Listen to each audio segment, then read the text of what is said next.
Hello everyone, good morning. তো আমার সকাল সকাল আমার নতুন একটা ভিডিওর সাথে তোমাদের সবাইকে ওয়েলকাম। তো এই যে সকালবেলা উঠেই ফ্রেশ হয়ে গেছি আর ব্রেকফাস্ট নিয়ে আর কি বসে পড়েছি। পুচকুর দুধ কর্নফ্লেক্স, আমাদের হচ্ছে চা বিস্কিট মুড়ি, আর আমার চায়ের সাথে একটু মুড়ি না খেলে ভালো লাগে না, এটা সেই ছোট্টবেলা থেকে অভ্যাস হয়ে গেছে। তো যাই হোক, তারপর আর ভিডিওটা কন্টিনিউ করা হয়নি। এটা হচ্ছে সন্ধ্যাবেলার ভিডিও। তো সন্ধ্যাবেলা এদিকে বর বলছে একটু কাবাব খেতে ইচ্ছা করছে। তো সরঞ্জাম কিছু সেরকম ছিল না, তো ঘরে যেরকম যা ছিল তাই দিয়েই বানিয়ে দিয়েছিলাম। তো খেতে খুব সুন্দর হয়েছিল। এটা হচ্ছে আমি ধনে জিরে আর শুকনো লঙ্কা দারচিনি এগুলো একটু ড্রাই রোস্ট আর কি করে নিয়েছিলাম, সেটাই গুঁড়ো করছি। আর এখানে আমি একটু বাটার গরম করে নিচ্ছি। বাটারটা গরম করে আর কি একটা বাটি দিয়ে নিয়ে নিয়েছি, চামচ দিয়ে উপর দিয়ে দেবো তাই ছড়িয়ে। তো যাই হোক, তারপরে এদিকে আমি ক্যাপসিকাম, টমেটো, পেঁয়াজ, লেবু সমস্ত কিছু নিয়ে নিয়েছি। আর ম্যারিনেট করে কিন্তু মিনিমাম 1 ঘন্টা তো রাখতেই হয়, 1-2 ঘন্টা যতক্ষণ থাকে ততক্ষণ ভালো হয় কাবাবটা। তো ম্যারিনেশনে আমি কি দিয়েছিলাম সেটাই তোমাদের সাথে শেয়ার করি। আমার হচ্ছে লঙ্কাতে ভীষণ হাত জ্বালা দেয়, তাই ওকে বলেছিলাম যে আমি সব গুছিয়ে দিয়েছি, তুমি একটু ম্যারিনেটটা করে দাও।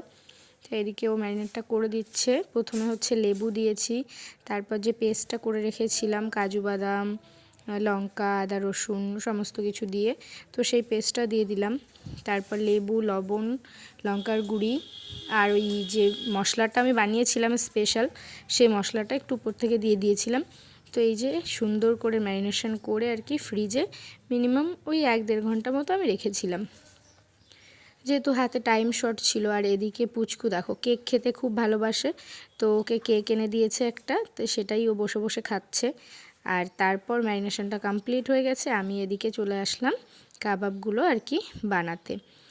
তো সুন্দর হয়েছিল, মানে আর কি গ্যাসের পরে দিলে যে আর কি উপর থেকে যে আগুনটা বের হয় তারপরে নিচে ছড়িয়ে যায়, সেই জিনিসটা হয়নি, সুন্দরভাবেই আর কি হয়েছিল কাবাবটা। তো যেহেতু এখানে আমাদের কলকাতার মতো সমস্ত কিছু পাওয়া যায় না, তো যখন যেটা খেতে ইচ্ছা করে আর কি, চাউমিন, এগ রোল, স্ন্যাক্স জাতীয় যে কোনো কিছু খেতে ইচ্ছা করলে তো বাড়িতে বানিয়েই আমরা খাই। আর এখন তো আর কি মানুষ চেষ্টা করলে সমস্ত কিছু আর কি ঘরেই করে নিতে পারে।